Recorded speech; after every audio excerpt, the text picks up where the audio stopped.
जय हिंद सभी साथियों को। आज का मेरे वीडियो इस टॉपिक पे है कि बहुत से कैंडिडेट बोल रहे हैं कि सर रनिंग जो है वो रिज़ल्ट आने के बाद कर स्टार्ट करें। ठीक, तो उनके लिए थोड़ा हिदायत है। सेकंड क्या है कि दूसरी चीज़ क्या है कि हम प्रोसेस की बात करेंगे। जैसे बहुत से कैंडिडेट को नहीं जानकारी है कि किस प्रोसेस में किस स्टेप पे कौन सी चीज़ कार्रवाई होती है या क्या क्या चीज़ें होती हैं, उसके बारे में हम लोग बात करेंगे इसमें। ठीक है, तो सबसे पहले कैंडिडेट जो बोल रहे हैं कि सर मेरे इतने क्वेश्चन सही, मेरे इतने क्वेश्चन सही, मेरे इतने क्वेश्चन सही, मेरा फाइनल हो जाएगा कि नहीं हो जाएगा। देखो, आपको स्टेप बाय स्टेप सोचना है। ठीक है, आपको क्या करना है, स्टेप बाय स्टेप सोचना है। अगर रनिंग के लिए नंबर आता है, ठीक है, तो बेशक आप बॉर्डर पे ही क्यों ना हो कट ऑफ के, लेकिन फिर भी आपको रनिंग करने तो जाना ही जाना है। ठीक है, तो आपको क्या ज़रूरी है कि स्टेप बाय स्टेप सोचना है। आपको ये सोचना है कि अभी मैंने एग्ज़ाम दे दिया है, एग्ज़ाम को लेकर मैंने एक वीडियो बनाई थी कि आपके मार्क्स अगर इतने से इतने हैं तो आपको रनिंग की तैयारी करनी चाहिए। और बहुत ज़्यादा समय नहीं मिलेगा, मैं आपको फिर से बता दे रहा हूँ। रनिंग के लिए आपको मैंने बताया था कि आपको बहुत ज़्यादा टाइम देना भी नहीं रनिंग के लिए। आप अगर 1 घंटा भी दिन में टाइम देते हैं रनिंग के लिए, बाकी अपनी अपकमिंग एग्ज़ाम की स्टडी करते हैं। और मैंने ये स्टार्टिंग में ही कहा था कि जो भी कैंडिडेट है आपके अच्छे नंबर भी हैं तब भी आपको कंटिन्यू तैयारी करते रहना चाहिए। ये सफलता का मूल मंत्र ही है कि लगातार पढ़ाई जो है वो नहीं रुकनी चाहिए आपकी। ठीक है, और दूसरी फिर हम लोग बात करते हैं इसमें। देखिए, रनिंग को लेकर, रनिंग क्या है कि मैंने बताया था कि जिन भी कैंडिडेट के ओबीसी ईडब्ल्यूएस जनरल अगर 130 प्लस हैं मेल कैंडिडेट, तो उनको रनिंग करनी चाहिए। ठीक, नॉर्मलाइजेशन में नंबर कम ज़्यादा हो सकते हैं, बढ़ जाएं आपके। मान लीजिए कि आपने इस चक्कर में रहे कि रनिंग में मेरा नंबर नहीं आएगा और आपने रनिंग की तैयारी नहीं की और आपका नंबर आ गया और रनिंग में फेल हुआ, तो और ज़्यादा दुख होगा। ठीक है, तो ऐसी कंडीशन में जो चीज़ें आपके हाथ में हैं, जो भी चीज़ें आपके हाथ में हैं उस पर काम करिए आप। ठीक है, आपके हाथ में रनिंग करना है और आगे की तैयारी करनी है तो वो करिए आप। ठीक है, दूसरी हम लोगों ने बात की थी कि हाँ, ये 3 कैटेगरी के लिए बता दिया। फिर मैंने एससी के लिए, ईडब्ल्यूएस ओबीसी और जनरल की गर्ल्स के लिए मैंने बताया था। ईडब्ल्यूएस ओबीसी और जो जनरल की गर्ल्स हैं उनके 124 प्लस जिन भी गर्ल्स के हैं वो उनको अपनी प्रिपरेशन करनी चाहिए रनिंग की। ठीक है, साथ में और भी तैयारी करनी चाहिए आगे वाले एग्ज़ाम की। एससी मेल कैंडिडेट के 124 प्लस जिनके भी हैं उनको रनिंग की तैयारी करनी चाहिए। ठीक है, एसटी की बात करें तो एसटी में 116-17 जिन कैंडिडेट के, 116 के आसपास जिन भी कैंडिडेट के मेल के हैं उनको रनिंग करनी चाहिए। 107-8 क्वेश्चन के आसपास जिन भी एससी फीमेल कैंडिडेट की, सॉरी एसटी, जिन भी एसटी फीमेल कैंडिडेट की उनको रनिंग करनी चाहिए। और एससी 116 फीमेल कैंडिडेट को रनिंग करनी चाहिए। ठीक है, एसटी के लिए आपकी मान लीजिए 110 के आसपास जो है, 108, 7-8 जो है अगर क्वेश्चन है किसी के एसटी में फीमेल कैंडिडेट में, तो उसका आराम से उसको रनिंग में नंबर आएगा। मे भी हो सकता है फाइनल भी हो जाए। ठीक है, और एक्स सर्विसमैन की बात की थी, जो भी 100 प्लस एक्स सर्विसमैन या मान लीजिए जो स्वतंत्र सेनानी जो भी हैं, फ्रीडम फाइटर जो भी हैं, ठीक है, उनको 100 प्लस क्वेश्चन अगर उनके हैं तो उनको रनिंग की तैयारी करनी चाहिए। ठीक है, ये तो पहला हो गया आपकी रनिंग की तैयारी को लेकर। आप अगर उस कैटेगरी में आ रहे हैं जो मैंने बताया, उस नंबर के आसपास अगर आपके आ रहे हैं तो आप रनिंग की तैयारी करिए।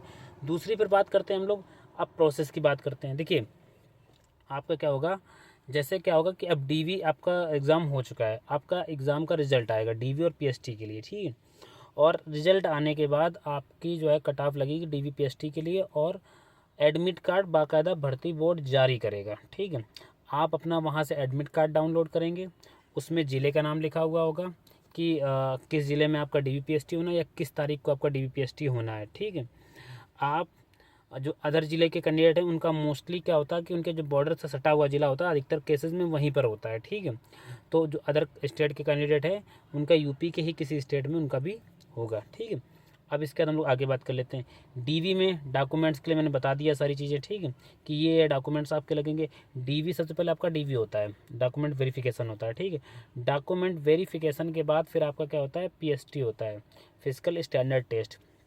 फिजिकल स्टैंडर्ड टेस्ट में आपको याद रखना है, मेल कैंडिडेट को याद रखना है सिर्फ 2 चीज़ें, हाइट और चेस्ट। ठीक है, 2 चीज़ें मेल कैंडिडेट को याद रखना है, हाइट और चेस्ट। फीमेल कैंडिडेट को सिर्फ 2 चीज़ें याद रखनी है, हाइट और उनका वेट। ठीक है, बाकी कुछ भी नहीं होता है यहाँ पे। ठीक है, पीएसटी में मेडिकल से रिलेटेड कोई चीज़ नहीं होती, ना आपकी आंख जांची जाती, ना कान जांचे जाते हैं, ना मुंह, ना कुछ भी नहीं, ना फ्लैट फुट, ना जो है एंकल और नौकनी या आइज़ में कोई प्रॉब्लम, वो कुछ भी नहीं नापा जाता। टैटू वैटू वगैरह वगैरह कुछ भी नहीं देखा जाता। पीएसटी में सिर्फ और सिर्फ 2 चीज़ें होती हैं। बॉयज़ मेल कैंडिडेट में हाइट, ठीक है, 168 पता है आपको, एससी ओबीसी ईडब्ल्यूएस जनरल 168, और एसटी कैंडिडेट के लिए आपकी इसमें हाइट 160 है, ठीक है, उनकी हाइट कम है। इसके बाद बात करते हैं हम फीमेल कैंडिडेट के लिए 147 हाइट, ठीक है। एसटी कैंडिडेट के लिए फीमेल की हाइट 152 है जो अदर के लिए, और 147 को क्या है एसटी कैंडिडेट के लिए महिलाओं की हाइट है, ठीक है। दोनों कैंडिडेट की हाइट हो गई। अब आ जाता है चेस्ट की बात करते हैं, ठीक है। जो मेल कैंडिडेट है 79 to 84, यानी 5 का फुलाव कंपलसरी है। अगर जिन भी कैंडिडेट का फुलाव अभी नहीं आता है तो वो अपना पुशअप लगाएं, ठीक है, अपने जो है तैयारी करें उसकी। और अगर उनका चेस्ट ऑलरेडी पहले से ठीक ठाक है तो अपने चेस्ट को, मोस्टली कैंडिडेट क्या करते हैं गलती, कि चेस्ट को पहले से ही थोड़ा फ्लो लेते हैं नापते समय ही स्टार्टिंग में, जिसके बाद उनको फ्लाव करने में और दिक्कत होती है। यदि आपका चेस्ट सही है तो आप नॉर्मल रहें, ठीक है, इससे आपके चेस्ट के फ्लाव में दिक्कत नहीं होगी। फिर इसमें एसटी कैंडिडेट के एसटी कैंडिडेट के लिए जो चेस्ट मांगते हैं वो 77 to 82, 70 से 82 सेंटीमीटर आपका मांगते हैं, ठीक है। इसके बाद फीमेल कैंडिडेट की बात कर लेते हैं। वेट आपका 40 kg वजन होना चाहिए। 40 kg से अगर आपका वजन कम है तो आपको बाहर कर दिया जाएगा, ठीक है। उसके लिए अगर जो भी कैंडिडेट हैं वो पहले से अपनी खिलाई पिलाई कर लें, ठीक है। अगर थोड़ा बहुत अगर उनको लगता है कि थोड़ा बहुत 19-20 कमी है तो आप पीएसटी से पहले केले खा लें, पानी पी लें, अपने आप को प्रिपेयर कर लें। थोड़ा बहुत आधा 1 किलो वजन जो है वो ऊपर नीचे हो जाता है। पहले तो आप तैयारी कर लीजिए, अपनी आप को खुद को प्रिपेयर कर लीजिए कि आपका वजन पहले से ही बढ़ जाए आपका, ठीक है। पहले से ही खिलाई पिलाई अच्छी कर लीजिए। 40 किलो वजन कोई बहुत ज़्यादा वो नहीं होता, ठीक है। इसके बाद हम लोग बात करते हैं आगे, डीवी हो गया, पीएसटी हो गया। डीवी पीएसटी के बाद आपका पीटी का एडमिट कार्ड फिर अलग से आएगा, ठीक है। डीवी पीएसटी हो जाने के बाद पीटी का एडमिट कार्ड आपका अलग से आएगा। पीटी के एडमिट कार्ड में आपका बाकायदा लिखा होगा कि किस ग्राउंड में कहाँ पे रनिंग होनी है और किस टाइम पे आपकी रनिंग होनी है, ठीक है। तो पीटी के एडमिट कार्ड से आप क्या करेंगे, फिजिकल इफिशियंसी टेस्ट जो होता है, रनिंग का टेस्ट जो होता है वो आप टेस्ट देंगे। और इसमें किसी भी कैटेगरी को छूट नहीं है, सबके लिए इक्वल है ये, ठीक है। इसमें जो पीटी होता है उसमें कुछ भी नहीं होता है, सिर्फ और सिर्फ आपकी रनिंग होती है, इसके अलावा और कोई चीज़ नहीं होती है वहाँ पर। एक आपके पैर में वो बांध देंगे, क्या कहते हैं, वॉच होती है, डिजिटल वॉच होती है, वो बांध देंगे, ठीक है। मैट में जैसे ही पैर रखेंगे आपका टाइम काउंट स्टार्ट हो जाएगा। मैट एक बिछी होती है ग्राउंड में, जैसे ही पैर रखेंगे आपका टाइम स्टार्ट हो जाएगा। और उसके बाद आप चाहे पैदल चलें, चाहे बैठे रहें, चाहे रनिंग करें, वो आपका काउंट होता रहेगा, ठीक है। टाइमर आपका चलता रहेगा। और एक चीज़ और है कि वो 12 राउंड से ज़्यादा नहीं लेता। जैसे 12 राउंड मेल कैंडिडेट को लगाने तो 12 राउंड से ज़्यादा वो काउंट भी नहीं करता है।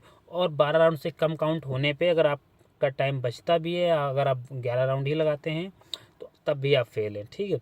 यानी वहाँ 12 राउंड विदिन 28 मिनट के अंदर होने चाहिए आपके, ठीक है। फीमेल कैंडिडेट के लिए 6 round 16 minute time I think, ठीक है, वो होने ही चाहिए। तो ये है आपका पीटी का, आपका डीवी हो गया, पीएसटी हो गया, पीटी हो गया। अब इसके बाद कुछ टाइम का ब्रेक रहेगा आपका, 1 महीने के लिए, 1.5 महीने के लिए, 15 दिन का आपका ब्रेक रहेगा। उसके बाद ब्रेक के बाद क्या है कि आपका रिजल्ट आएगा, फाइनल रिजल्ट जिसको बोलते हैं। फाइनल रिजल्ट जो आएगा, जैसे जितने कैंडिडेट हैं, अगर 5000 वैकेंसी है तो 5000 ही कैंडिडेट पास किए जाएंगे। जैसे 4400 कुछ वैकेंसी है ये, तो उतने कैंडिडेट ही पास किए जाएंगे, ठीक है। फाइनल रिजल्ट में एक भी कैंडिडेट एक्स्ट्रा पास नहीं किया जाता है। और मेडिकल फाइनल रिजल्ट के बाद होता है। अब आपका फाइनल रिजल्ट हो गया, फाइनल रिजल्ट के बाद मेडिकल आपका जोन में होगा, ठीक है। जोन में जैसे क्या है कि मैं कानपुर जोन का रहने वाला हूँ तो कानपुर जोन में मेरा हुआ। आप लखनऊ जोन के हैं तो लखनऊ जोन में आपका मेडिकल होगा। मोस्टली कहाँ पे मेडिकल होता है, जोन में होता है, ठीक है। मेडिकल के लिए बाकायदा आपके पास एडमिट कार्ड आएगा, मेडिकल का भी एडमिट कार्ड मिलेगा आपको, ठीक है। मेडिकल के एडमिट कार्ड कभी कभी क्या होता है, क्योंकि भर्ती प्रक्रिया का काम जो होता है, भर्ती बोर्ड का जो काम होता है वो होता है पीटी करवाने तक। पीटी के बाद फाइनल रिजल्ट देने के बाद भर्ती बोर्ड का काम खत्म हो जाता है। उसके बाद काम स्टार्ट होता है उत्तर प्रदेश गवर्नमेंट का, जो उत्तर प्रदेश जो है पुलिस विभाग है, उसका काम स्टार्ट होता है। और उत्तर प्रदेश पुलिस विभाग ही एडमिट कार्ड इसके जारी करता है। और इसके एडमिट कार्ड आपके थाने से मिलते हैं बाकायदा, ठीक है। इसके एडमिट कार्ड कहाँ से मिलेंगे, आपके थाने से मिलेंगे। आपके थाने से आपको एडमिट कार्ड मिलेंगे, उसमें बाकायदा लिखा होगा कि कहाँ पे आपका जो है मेडिकल होना है। और मेडिकल में ही आपका, मेडिकल में फिर आपकी हाइट चेक होगी, चेस्ट भी चेक होगा आप मेडिकल में। इसके बाद मेडिकल में आपके आई साइड, कलर ब्लाइंडनेस, ठीक है। इसके बाद जो भी चीज़ें होती हैं, नोकनी, फ्लैट फुट और आँख, कान, ये सब किस में चेक होंगे, आपके टैटू वगैरह वगैरह जो भी चेक होना है ये होगा मेडिकल में। और मेडिकल होने के बाद लास्ट स्टेप बचता है वेरिफिकेशन। वेरिफिकेशन में सीन ये होता है कि वेरिफिकेशन में आपका कोई रोल नहीं होता है। वेरिफिकेशन में पूरा रोल होता है क्या कहते हैं, पुलिस विभाग और LIU ये सब अपना खुद ही वेरिफिकेशन कर लेते हैं। ठीक है, आपको इसमें जानकारी भी नहीं मिलती और भर्ती हो जाने के बाद भी, ज्वाइनिंग के बाद भी आपका वेरिफिकेशन चलता रहता है। तो ये पूरा प्रोसेस है आपका। ठीक है, तो आशा करता हूँ वीडियो अच्छा लगा होगा। Thank you.